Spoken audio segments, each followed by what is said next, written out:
going to be building a test power supply. Basically just a supply that I can include some meter probes with, so I can plug these into one of the Molex outputs and then use this probe to put a voltage somewhere. Basically I was using this power supply to help me test things, but I've gotten tired of having to solder the wires to whatever I'm testing, because it's quite annoying, and I broke a trace off an LED strip, so now I'm going to be building something proper. So basically I've been getting a lot of LED TVs with failed backlights, especially the full array type.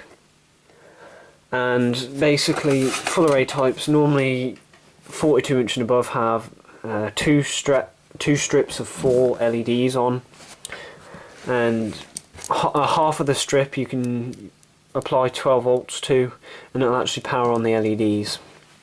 The edge lit ones are a bit different, but you can test each individual LED with 5 volts.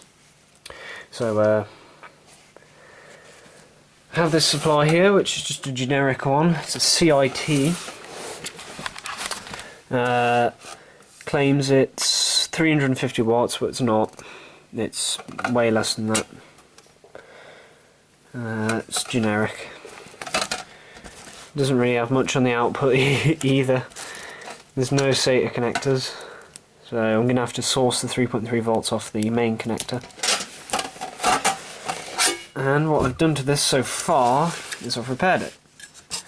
That diode was shorted. I've replaced that and it now works, so that's pretty sweet. I've also recapped it. I've used BH brand caps, but they were better than the Fujiyus that were in here, so I'm going to use HEC for the primaries. So yeah, it's not really that good of a supply, but it'll work for what I need. So I'm going to unpin this Molex connector and get the black and red wires, and then I'm going to cut this off.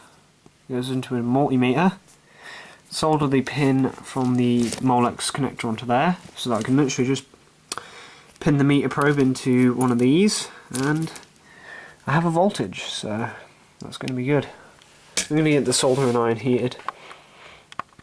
Alright, so I also forgot to mention how I'm working this power supply, because ATX supplies require a power on signal, which basically, in this green wire, when you push the on button, I think a diode or something breaks over to ground, and this power on signal basically gets bridged to ground and it fires on the power supply, which brings up all the other voltage rails. This green wire was the power on signal, and all I've done is literally soldered it to ground, and what that does is it turns the power supply on. I thought I'd just do a little look over this power supply as well, because it's cheap. And the AC input, I soldered this X capacitor in place because there wasn't one. I could have added some Y caps, but I didn't have any available. I replaced the mains AC wires with some thicker ones because the originals were like, just super thin. So put some better ones in there. I think I replaced the IEC. No, I didn't. That's the original IEC connector. So then from there we go into a fuse. There's no PFC. There's an NTC, wow, an inrush current limiter, and 4 diodes for the rectification. And the filter caps say 470 microfarads, but in reality those are probably only about 220 microfarads. They're just not big enough. The HECs as well.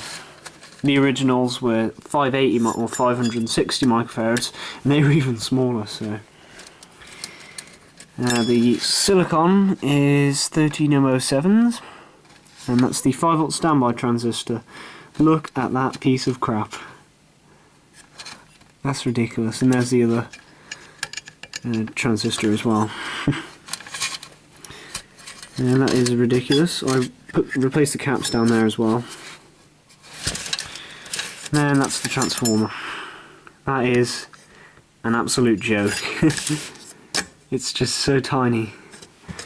This thing can probably only do about 100 watts, sorry, on a good day. So yeah, it's not built for 350 watts. Luckily I won't be loading it down with that much, because if I do, probably explode. And this diode here is for the 5-volt standby, and that was shorted as well. So I replaced it, and this works as I said before. I also replaced the output caps and upgraded them. These two blue ones claim they're 2200 microfarads, but in reality they're only 1800. I tested them with a LCR meter. I didn't test the ESR, of course, because I didn't have an ESR meter. Got, I think, all the output caps for the 12 volt, 5 volt and 3.3 are 2200, but again, they're not up to their ratings. That's for the minus 5 volt, 470, and I think that's another 470 as well. Yeah, the supply, oh yeah, and the fan, generic brand fan, it's wired directly to 12 volts. I might end up replacing this fan with a high RPM one, because this is a sleeve bearing fan, and last time I used this supply it was going so I think this fan is getting past the point where it needs to be changed. So I mean, this supply is just so unreliable, it's just a piece of crap. Do not use anything like this in your computer. I mean, CIT, they do make some decent supplies, but others like this are just garbage. So yeah.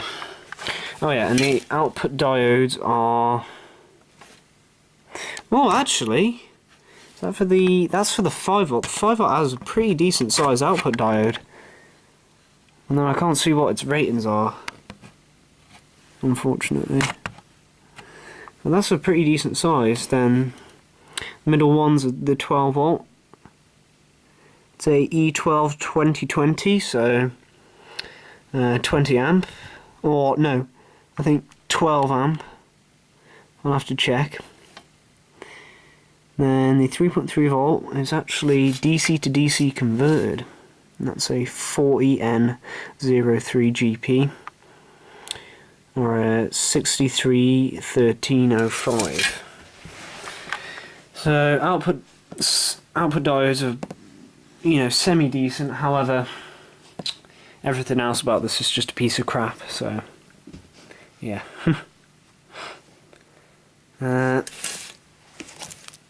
Guess I'm going to start by replacing that fan, and I'll deep in this Molex.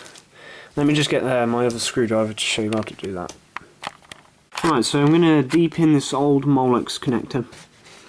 What I'm using is this flat blade screwdriver, which is a slimline one, and it fits in this fine. So what you want to make sure it does is, you see at the bottom of this Molex connector, you see there's like a little ring. You want to make sure your screwdriver can fit down in between that little circle at the bottom. And does this camera want to focus? There we go. Oh no.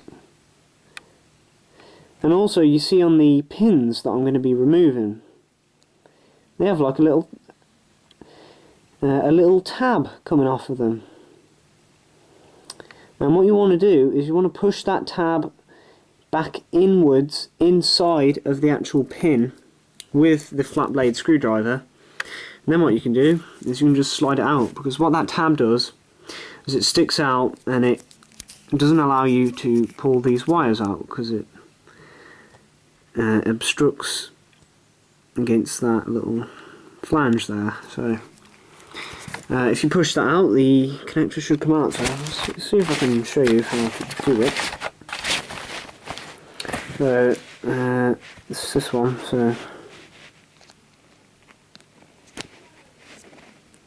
it's really fairly simple to do. Just put your screwdriver in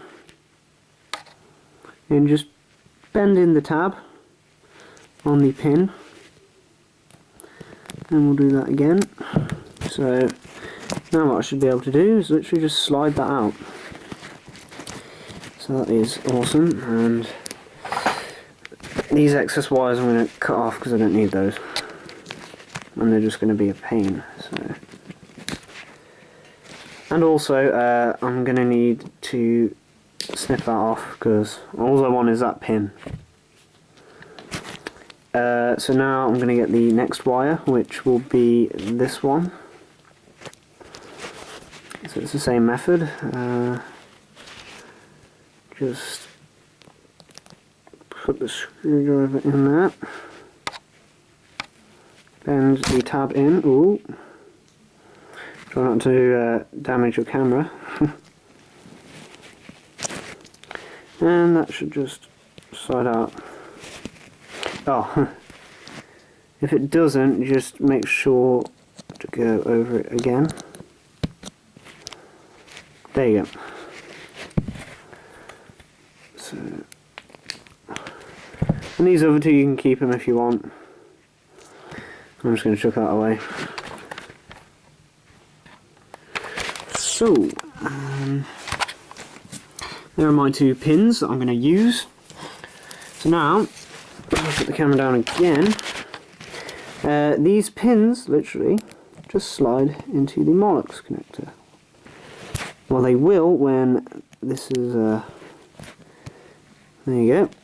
There is a bit on the end exposed, but what you can do is you can push this in, and then you can tape around it or add some heat shrink just to make sure that's isolated if you're really that picky. Well, I'm picky, so I'm going to do it anyway. You don't have to rebend these tabs back out either for this mod, so that is awesome. So now I'm going to go about getting these on, and I'm not going to film that because it is significantly harder.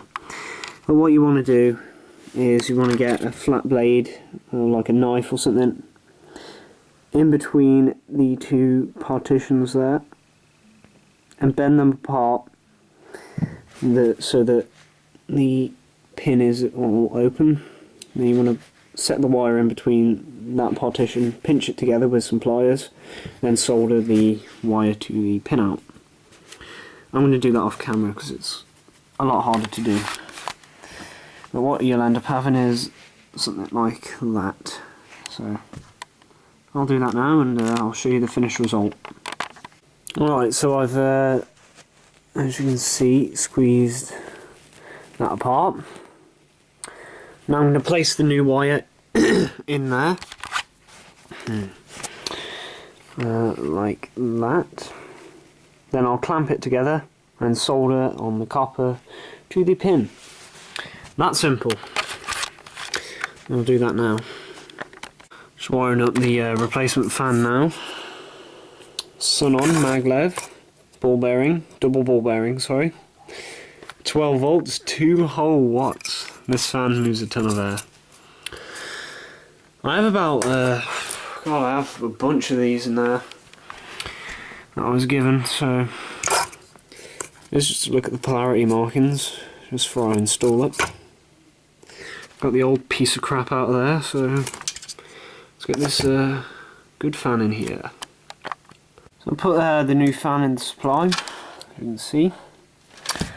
Now I'm going to put the top cover on and test the meter probes.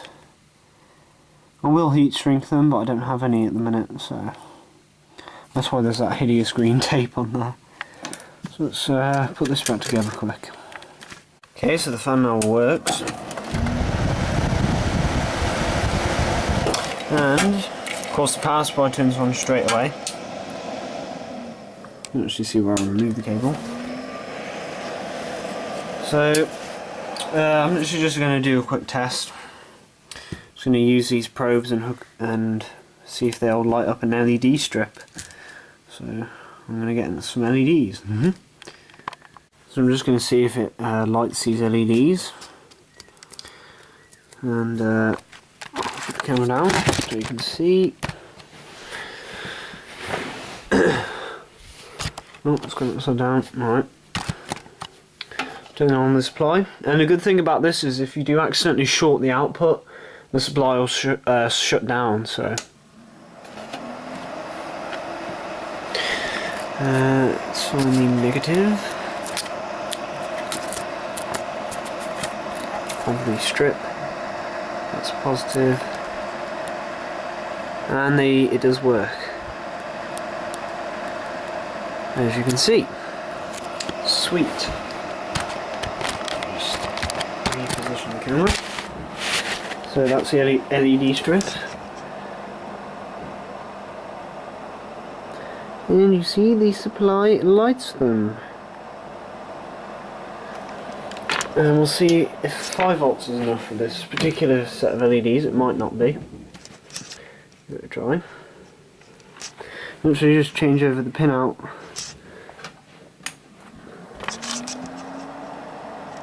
And 5 volts is not enough for these LEDs. It might be for stripper 3 on its own, but for all of them it's not. But that's all I wanted to do. Was just build a little test supply to test LEDs and other electronics. So guess that is this quick video over. So thanks for watching and see you in the next one.